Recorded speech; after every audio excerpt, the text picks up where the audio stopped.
Hello, I'm Deepak Chopra, and we are continuing our conversations with luminaries, influencers, leaders, and cutting edge science and spirituality.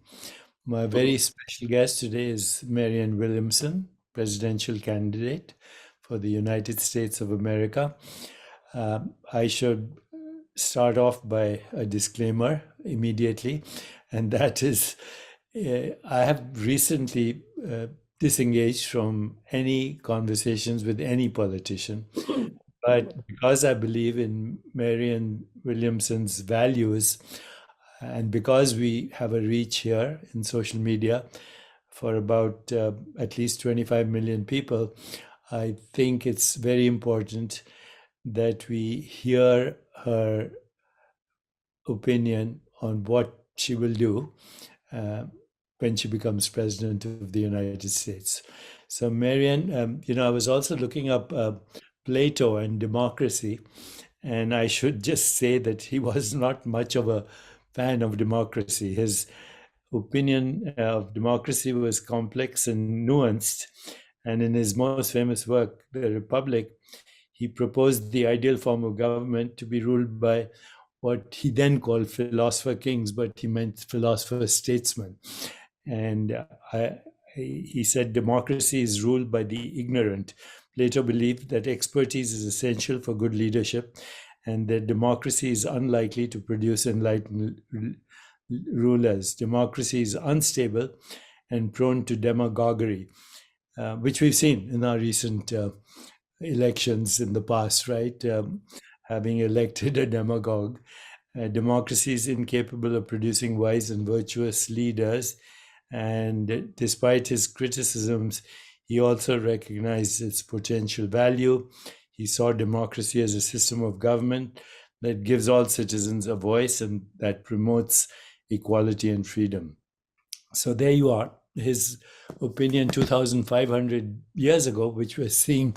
Actually, he had a lot of insight, rule of the mob, which is happening globally right now. And since you most represent the values that I cherish, I'd like to give you this opportunity to tell me what you'll do about the following things. And we'll go one by one, okay? First of all, I'm sorry. No, go ahead. Well, first of all, I want to thank you for having me. And it is so uniquely Deepak Chopra, and delightfully so, that my first question is to respond to Plato. And I'm more than glad to do so. So would you like to hear my response to that? Yes, in response to that, then I want to ask you very specific questions after that. Okay, go ahead. Yeah. First of all, the founders did not create a direct democracy. They created a representative democracy.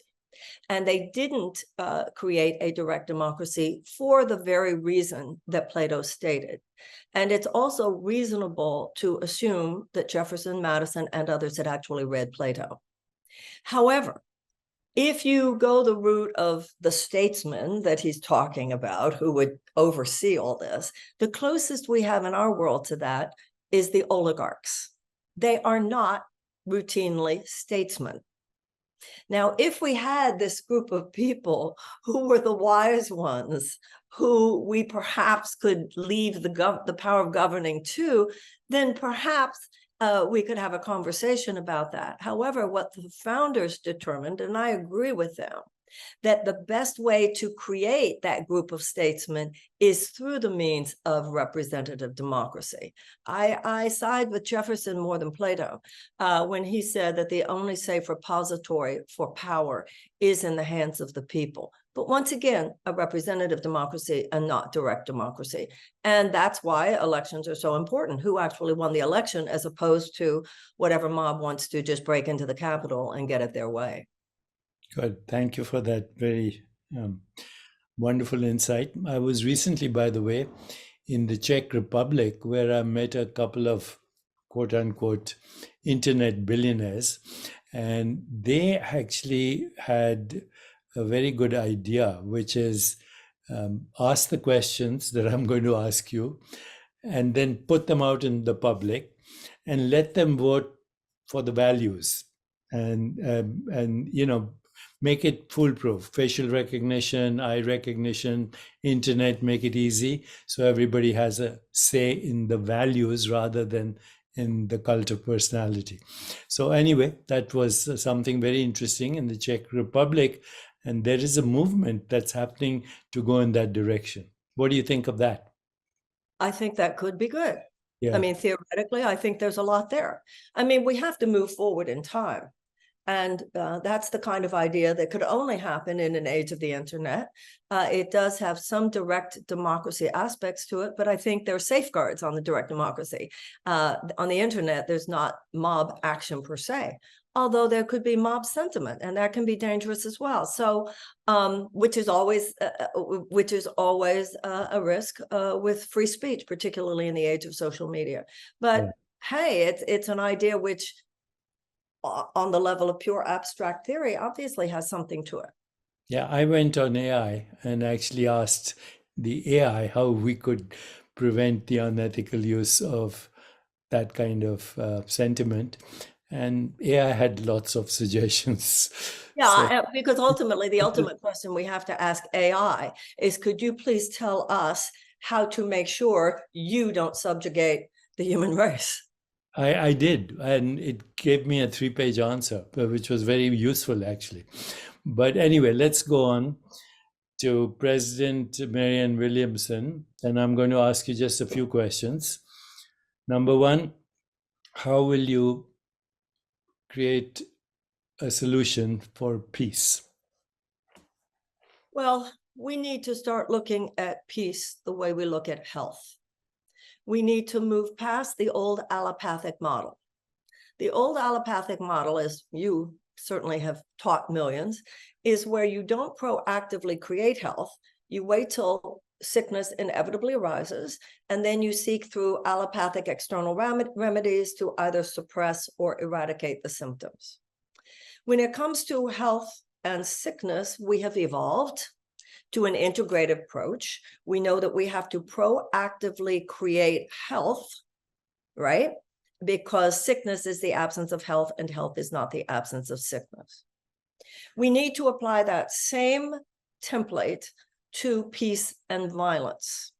We have to proactively create peace. We have to wage peace. And that can only be done through the cultivation of justice and brotherhood. Otherwise, violence will almost inevitably arise. And then if all we're going to do to take care of that is to seek to suppress the symptoms with bombs or with prisons, that will become an increasingly unsustainable and obsolete model. It is already unsustainable.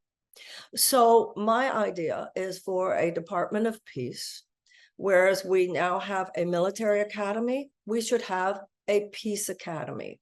Peace building is a real thing. Just like you proactively cultivate health, we can proactively cultivate peace. There are 4 factors which statistically indicate there will be a higher incidence of peace and a lower incidence of violence. Expanded economic opportunities for women, expanded educational opportunities for children, a reduction of violence against women, and the amelioration of unnecessary human despair. When you cultivate consciously and proactively those factors, you are waging peace. So just like we have war games, we need to have peace games. I think, Deepak, that we need to, like your book, Peace is the Way. I'm sure you remember that book. We have to, I believe, exactly, I read it. We have to envision peace on this planet within 100 years and reverse engineer from there. Now, some people say that's naive. I think what's naive is to assume that the species will survive on the planet for another 100 years if we do not at least try.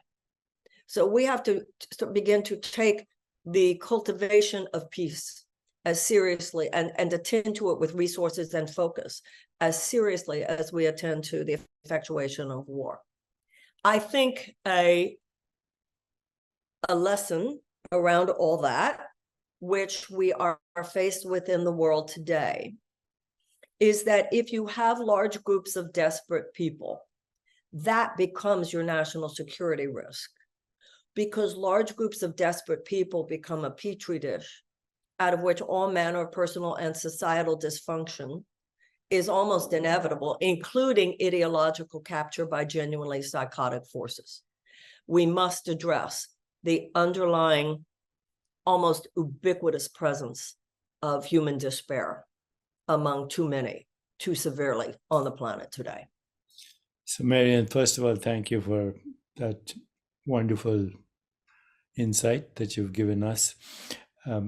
As I look at the landscape right now, whether it's Gaza, Israel, Ukraine, Russia, and it's very dangerous for even anybody to take sides because you can't, we're not directly affected. I haven't lost any people in those areas directly, although my heart aches with sorrow to see children dying, whether it's on the Gaza side or the Israeli side. And no matter what we say, it enrages people, no matter what we say. I did a prayer meeting the other day, and I was attacked even for that. Prayer for peace and health for all victims on all sides. So, I was looking at the history of what we call trauma throughout history. And actually, we've never seen an age of peace in the entire history of humanity.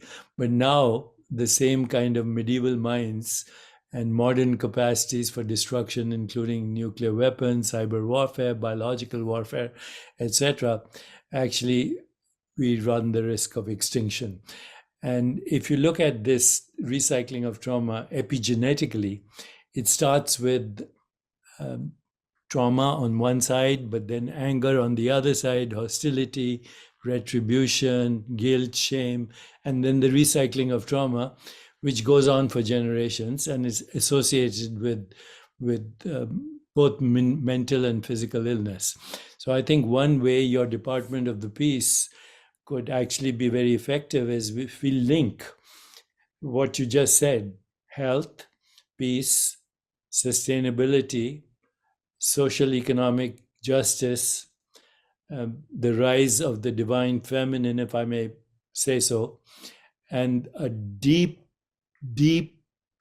understanding of the connection between prosperity, justice, social and economic, sustainability, health, and ultimately joy as the only measure of well-being.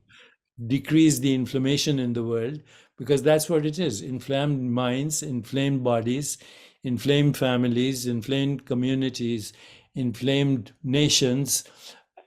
We need to tackle this as an inflammatory problem. It's a global inflammation that is creating this conflagration. So would you kind of, just in the remaining time we have, create this link? Department of Peace is about conflict resolution, it's about health, it's about longevity, it's about mental and physical well-being, it's about joy, it's about prosperity. And the data is there to support that. If you give two sides the opportunity to have an authentic peace, because authentic peace will create not treaties, not agreements, not who's right, who's wrong. Authentic peace means we feel safe. And the only way to feel safe is a genuine desire to create that peace, a more peaceful, just, sustainable, healthier, and joyful world. So please elaborate on how your Department of Peace would function in this integrative manner, because it's the only solution. Well, I 100% agree with you. And the consciousness that you just described needs to not only infuse a Department of Peace, it needs to infuse all public policy, everything that you said, but also if applied, infuse our food policies, our environmental policies, our domestic policies, as well as our foreign policies. And what we need is a president who gets what you just said. And I believe that there are that there's a critical mass of people on this planet, in this country, who are ready to recognize that the old transactional model of politics must give way to a transformational model, which is what you just described, a holistic whole person recognition, the needs, the inner needs of people being as important as the external needs of people. And that when this level of wellness and well-being is not provided, that the dysfunctions that become inevitable then actually turn into malfunctions. And what you were just describing demands that we move beyond a strictly competitive model of human and political interaction to a collaborative model of human interaction. And this changes everything, because this then takes you into the heart of capitalism. This takes you into a deeper inquiry of whether or not a malevolent, malfunctional strain of capitalism can be allowed to continue to dominate our policies. For instance, if you have food companies that are allowed to put carcinogens in our food in ways that they do not allow, for instance, in any other advanced democracy, then the absence of food security leads to physical physical illness. So all of the things that you mentioned, which really are, if you look at them in terms of the Declaration of Independence, everything that you described there is the pursuit of life, liberty, and the pursuit of happiness. And that should be our goal. But if we continue to make the pursuit of short-term profits for huge corporate entities our goal, as opposed to democracy and as opposed to human values, then we will never get to what you just said.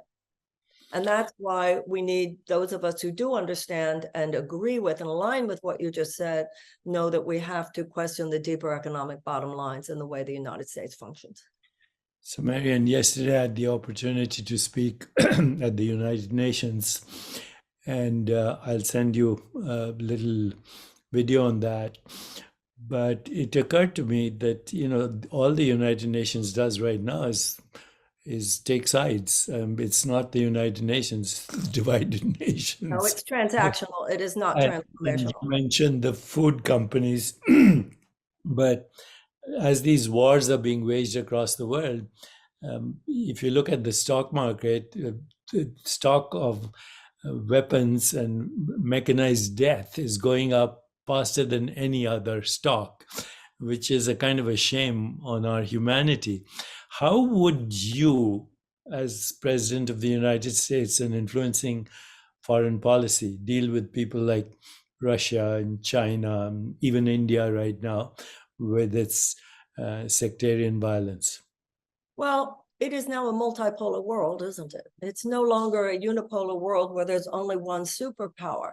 There are now several: United States, China, India, Brazil, Russia, and so forth. So the first thing we have to do is, I think, become more humble in our attitude and take an internationalist approach to things that we had not ever before in our history, and to recognize how much of a kind of economic as well as material military imperialism had infused our foreign policies over the last few decades, which squandered our moral authority and in many ways diminished our military respect.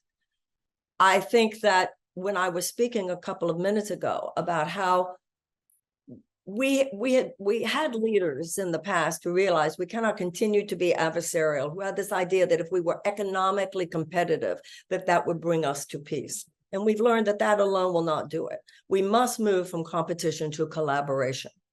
We cannot even allow ourselves to think, for instance, in terms of war with China. We cannot allow ourselves to even consider the possibility of war with Iran. And something is deeply wrong-minded in our thought processes if we will even entertain that and think that the only response to that potential is to build more military power. What we need to do is to build more peace-building power, more collaborative power. Now, this is what I believe. I'm sure that your books are translated into Chinese. There is a whole new generation Deepak. There are people in Palestine and there are people in Israel. There are Jews and there are Arabs. There are Chinese and there are Africans. There are Latin Americans and there are Russians. There are Iranians and there are Americans. There are North Americans, South Americans who are not 20, many of them are not even 20th century people. Remember Gen Z, they weren't even born in the 20th century. They have a visceral recognition that to ask them to live their lives at the effect of bad ideas, geopolitical and economic ideas of the 20th century, is ruinous to them. And they have the same sense of healthy, authentic, audacious rebellion as any generation could ask for. The problem, and it's the tragedy of this moment, is that they are the problem solvers at whatever age, those who represent this new world struggling to be born. That world is being viciously resisted by the old because of all the technological and economic and political power held in the hands of those who still dominate those regressive forces. The tragedy now, what we need, and how I believe as president I could help here, I recognize that the real problem solvers are over here, while those with power are over there. Because too often those with the solutions do not have the power. Those with the power don't really want to hear from those who have the solution, because the long-term solution might not serve short-term corporate gain for the donors of those leaders. When I have a visual image of my being president, I see myself in the Oval Office. I open every door, I open every window. I look for every genuine problem solver, not only in the United States, but all around the world where that would be appropriate. And I say, come on in, guys, we have it for 4 years. Because in every issue that you and I are talking about, or any that could come up, we have the geniuses. We have the geniuses in this country. We have the geniuses in other countries. We have the people who know how to do agriculture differently, who know how to do food differently, who know how to do economics differently, who know how to do energy differently. And to empower them, to have a president of the United States who listens to them first, who does more in terms of recognizing that theirs is the trajectory that leads to the possibility of sustainability and the survival of the human race. To have a person sitting at the desk in the Oval Office who gets that, I think would be a very good idea.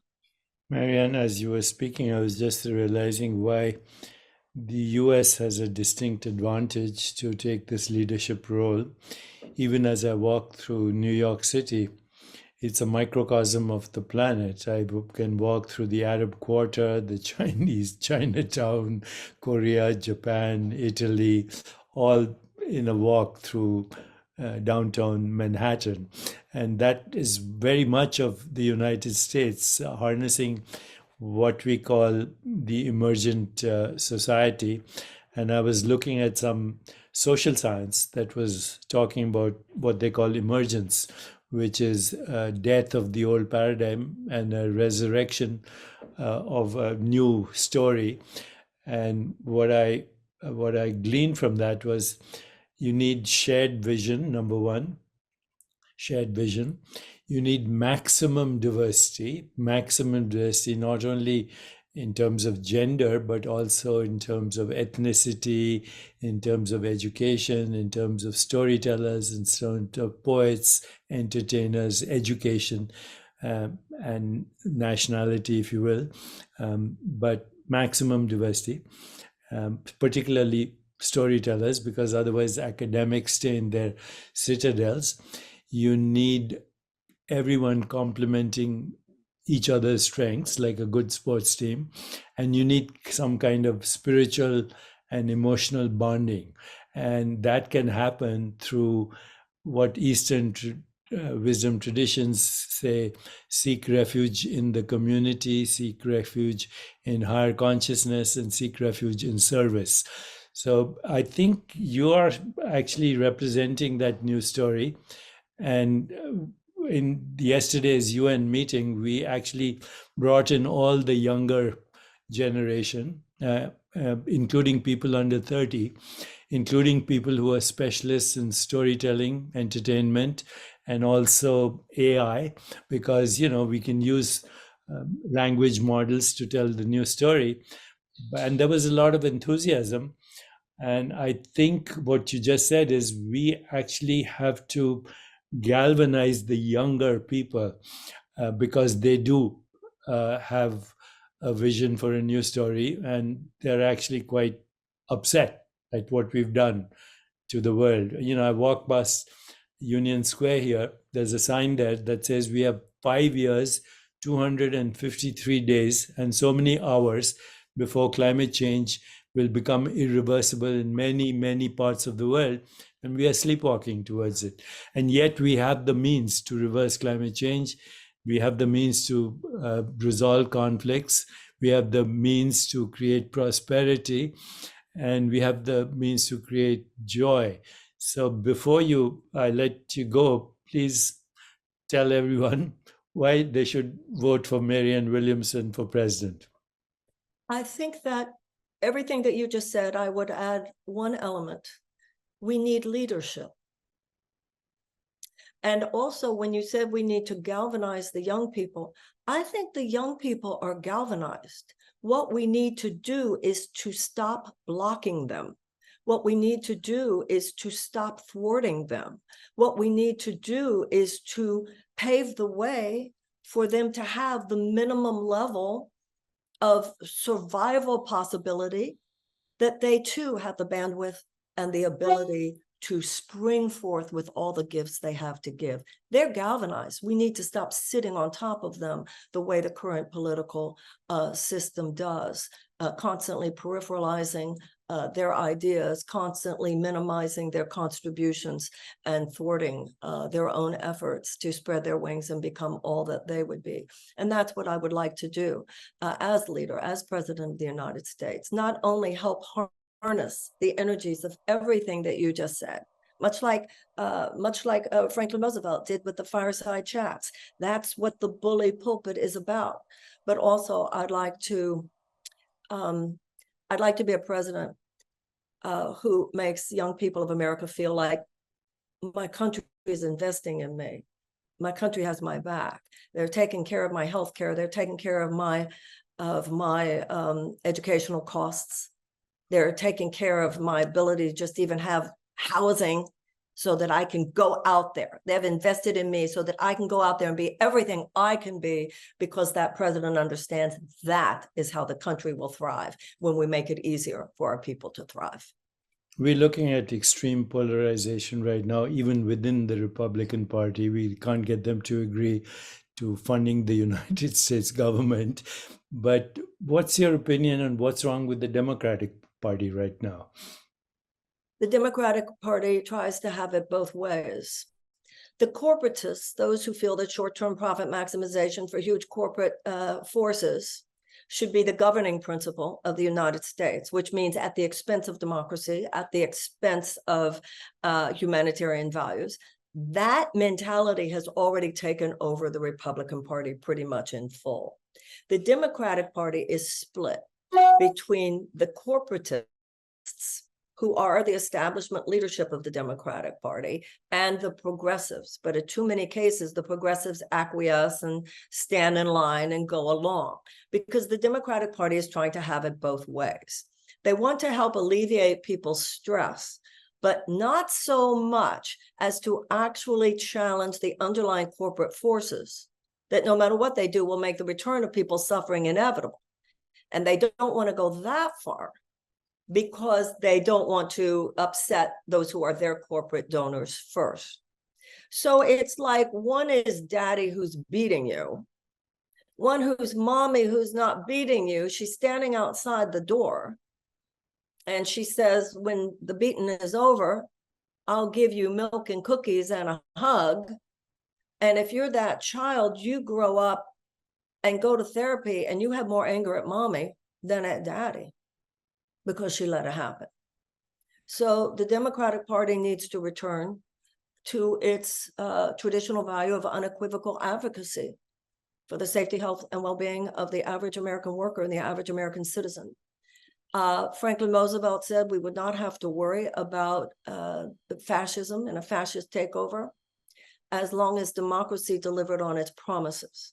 What's wrong with the Democratic Party is that for too many years, we did not, even when we had the power to do so, fundamentally deliver on democracy's promises in the form of tuition-free college and tech school, guaranteed living wage, universal health care, and really economic opportunity for all. And until we do that, then I'm afraid we will continue to be at risk, if not actually overtaken by which are As I look at all the candidates, both sides, I get the impression that most leaders, doesn't matter which side of the party they're on, which side of, liberals or conservatives, they all seem to be interested in power mongering, influence peddling, cronyism, corruption, and in it for themselves.